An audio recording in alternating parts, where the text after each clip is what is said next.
¿Qué tal están? Imaginen a un fraile dominico en pleno siglo XIV subiendo al púlpito de una iglesia de Colonia o Estrasburgo y diciendo ante amas de casa, artesanos y personas que no sabían latín que Dios necesita al hombre tanto como el hombre necesita a Dios, que hay algo en el alma tan noble que ni siquiera Dios puede tocarlo y que quien busca a Dios a través de una imagen, un nombre o una idea, en realidad se está alejando de él. Estas palabras, pronunciadas en alemán vernáculo por un teólogo con la formación intelectual más alta que podía ofrecerse en la Europa de su tiempo, sonaron a muchos como música celestial y a otros como una bomba de relojería doctrinal. Esa bomba terminó estallando 2 años después de su muerte. Una bula papal condenó varias de sus proposiciones como heréticas o sospechosas de herejía. Así comienza y así casi termina en el olvido durante siglos la historia de uno de los pensadores más radicales, influyentes y malentendidos de la filosofía y la teología occidental. Johannes Eckhart, conocido por la posteridad como el maestro Eckhart, pues realmente fue un gran pensador, fue un gran teólogo y filósofo. Nació hacia 1260 en Okein, una pequeña localidad de Turingia en el seno del Sacro Imperio Romano Germánico, en una región que hoy pertenece a Alemania. No se conserva un registro exacto de su nacimiento, algo habitual para la época, pero los historiadores sitúan el hecho entre 1260 y 1261. Su muerte, en cambio, puede fecharse con mayor precisión dentro de un margen breve. Falleció antes del 30 de abril de 1328, probablemente en Aviñón, donde residía entonces la corte papal y donde se estaba desarrollando el proceso inquisitorial contra su doctrina. Algunos estudiosos sitúan su fallecimiento en Colonia poco antes de ser trasladado a Aviñón para defenderse ante el tribunal pontificio, pero la hipótesis más aceptada es que murió en la propia ciudad francesa, sede de la curia, mientras el proceso seguía su curso. Ingresó muy joven en la orden de los predicadores, los dominicos, una de las instituciones intelectuales más prestigiosas de la Baja Edad Media, fundada precisamente para combatir la herejía mediante la predicación culta y rigurosa. Esta pertenencia marcó toda su trayectoria. Los dominicos no solo custodiaban la ortodoxia, sino que también producían algunos de los teólogos y filósofos más brillantes de Europa, entre ellos Alberto Magno y Tomás de Aquino, cuya sombra planea sobre toda la obra de Eckhart. En cuanto a su formación, fue excepcional incluso para los estándares dominicos. Estudió artes y teología en Colonia, posiblemente bajo la influencia directa o indirecta de Alberto Magno, y más tarde se trasladó a París, el centro neurálgico del pensamiento escolástico europeo, donde obtuvo el título de magíster en teología, es decir, el grado máximo que permitía enseñar oficialmente. De ahí proviene el apelativo con el que ha pasado a la historia, Meister Eckhart, el maestro Eckhart, un título académico que terminó convertido en nombre propio.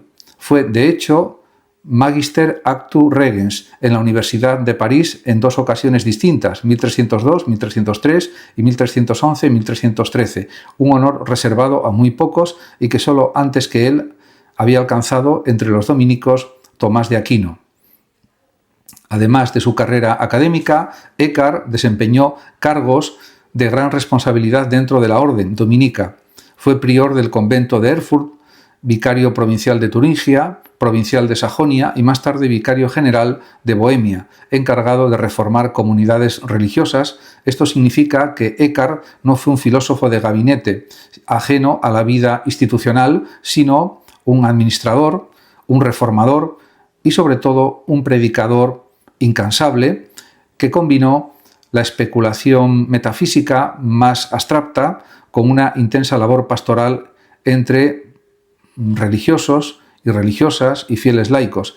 Esta doble vertiente, la del teólogo académico que escribe en latín para sus colegas y la del predicador que se dirige en alemán al pueblo, explica la existencia de 2 corpus de su obra claramente diferenciados. Los últimos años de su vida estuvieron marcados por la sospecha y la persecución. El arzobispo de Colonia, Enrique II de Birneburg, inició contra él un proceso por herejía en 1326, acusándolo de propagar doctrinas peligrosas entre los fieles no instruidos. Eckhart apeló directamente al Papa Juan XXII y viajó a Aviñón para defenderse, convencido de la ortodoxia de su pensamiento, pero murió antes de que se dictara sentencia. En 1329, la bula papal In Agro Dominico condenó formalmente 28 proposiciones extraídas de sus escritos, 17 declaradas heréticas y 11 sospechosas de herejía, aunque matizando que el propio Eckhart al final de su vida se había sometido a la autoridad de la Iglesia y había retractado cualquier error que pudiera contener su doctrina, se había retractado.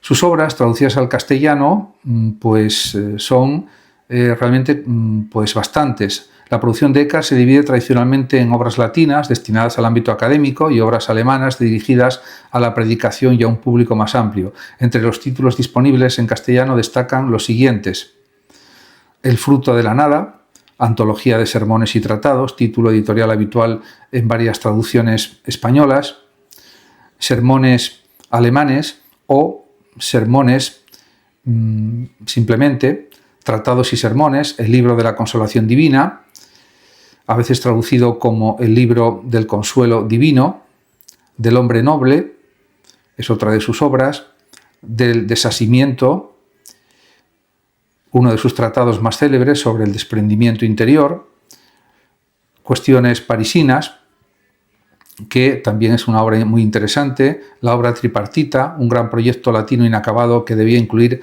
el opus propositionum, obra de las proposiciones, y el opus questionum, obra de las cuestiones, y el opus expositiorum, obra de las exposiciones o comentarios bíblicos. También comentario al Génesis, comentario al Éxodo, comentario al libro de la sabiduría y comentario al Evangelio de Juan, dentro de ese proyecto exegético latino. También está la obra Los procesos de Colonia y Aviñón, disponibles en algunas ediciones críticas que recogen las actas del juicio y su defensa.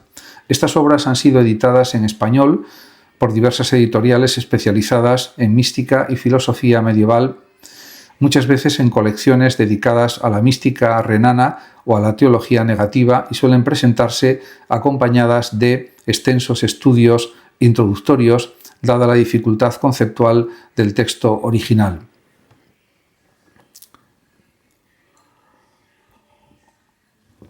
Para entender la filosofía de Eckhart hay que situarla en el cruce de dos grandes corrientes del pensamiento medieval: la escolástica aristotélico-tomista, que dominaba las universidades del siglo XIII y XIV, y la tradición neoplatónica transmitida sobre todo a través de Pseudo-Dionisio Areopagita, Proclo y San Agustín. Eckhart fue ante todo un escolástico riguroso, formado en las técnicas de la cuestión y de la disputa universitaria de su tiempo, capaz de argumentar con precisión aristotélica, pero su temperamento intelectual lo empujó hacia una metafísica de raíz neoplatónica centrada en la unidad última entre Dios y el alma. En cuanto al núcleo de su pensamiento, gira en torno a la noción de la deidad o divinidad, que Eckhart distingue del Dios personal de la revelación bíblica. Mientras Dios es ya una determinación, una relación con la creación, un nombre, la deidad es en el fondo absolutamente indeterminado o indeterminada. La nada sin nombre, de la que todo procede y a la que todo debe volver. Esta distinción deudora de la teología negativa o apofática lleva a Eckhart a afirmar paradojas que escandalizaron a sus contemporáneos: que hay que orar a Dios para que nos libre de Dios, es decir, de la representación limitada que nos hacemos de Él, para alcanzar la deidad pura.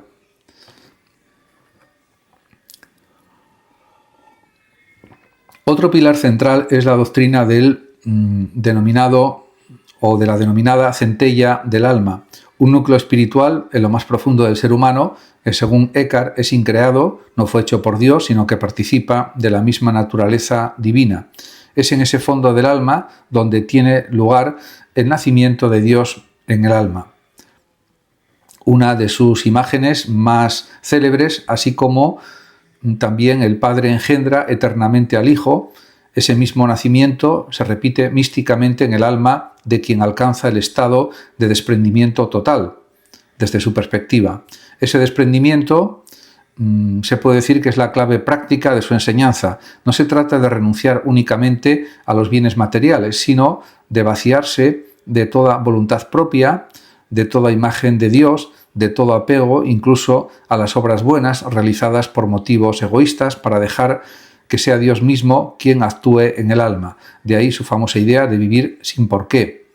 Así como la rosa florece, por ejemplo, sin preguntarse por qué florece, el alma, desprendida, actúa o hace el bien sin buscar recompensa ni motivo, por pura gratuidad. Teológicamente, Eckhart se mueve en la tensión entre la ortodoxia trinitaria, el encarnacionismo del cristianismo y un lenguaje especulativo que bordea el panteísmo, aunque la mayoría de los estudiosos actuales coinciden en que su intención nunca fue negar la distinción entre creador y criatura, sino describir la experiencia mística de unión en la línea de la tradición que ya encontramos en el propio Pseudo Dionisio Areopagita. El problema fue de lenguaje y de público, expresiones que en un tratado latino para especialistas podían matizarse con sutileza escolástica, en un sermón alemán dirigido a legos sonaban directamente heterodoxas. En cuanto a influencias recibidas, Eckhart bebe de varias fuentes que conviene distinguir con claridad. En primer lugar, la escolástica dominicana, representada por su probable maestro, Alberto Magno, y sobre todo por Tomás de Aquino, de quien adopta el método, ya que buena parte del aparato conceptual aristotélico y la metafísica del ser pues proviene de Tomás de Aquino, aunque la reinterprete en clave más especulativa.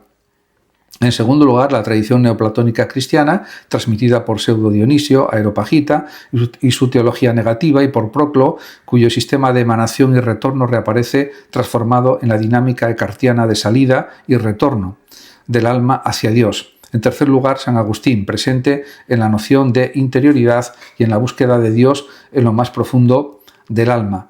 También hay huellas de pensamiento árabe y judío medieval, en particular de Avicena y de Maimónides, cuya guía de perplejos circulaba en versión latina y cuya reflexión sobre los atributos negativos de Dios influyó en el desarrollo de la teología cristiana del siglo XIV.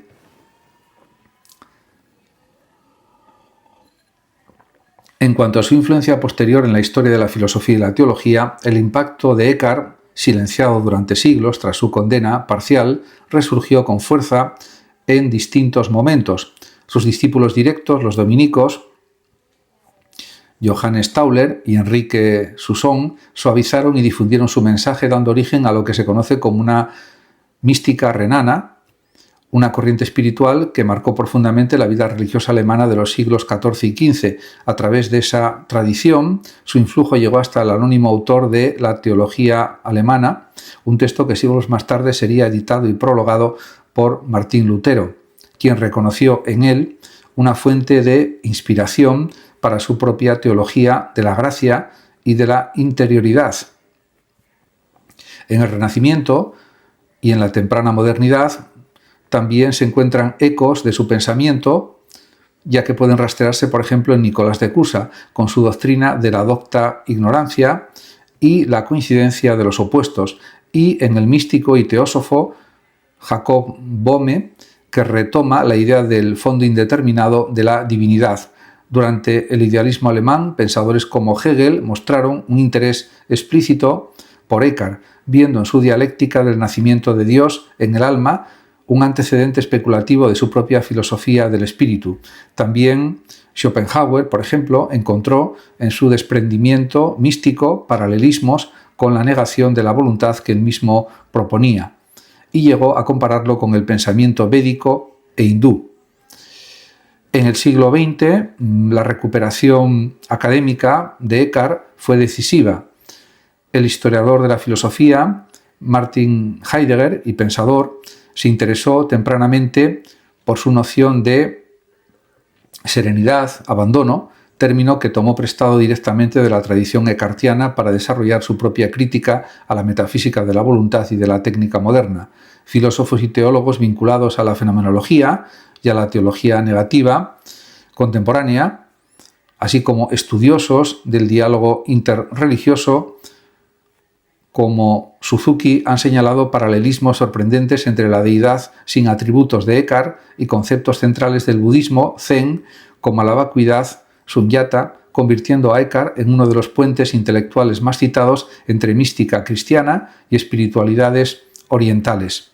Ya en tiempos recientes, autores como el teólogo Matthew Fox han popularizado su figura dentro de corrientes de espiritualidad creacionista y ecológica, mientras que la psicología profunda, sobre todo a partir de Jung, ha encontrado en la centella del alma y en el nacimiento de Dios en el hombre interior una anticipación intuitiva de procesos que la psicología analítica describiría siglos después en términos de individuación y arquetipo del uno mismo.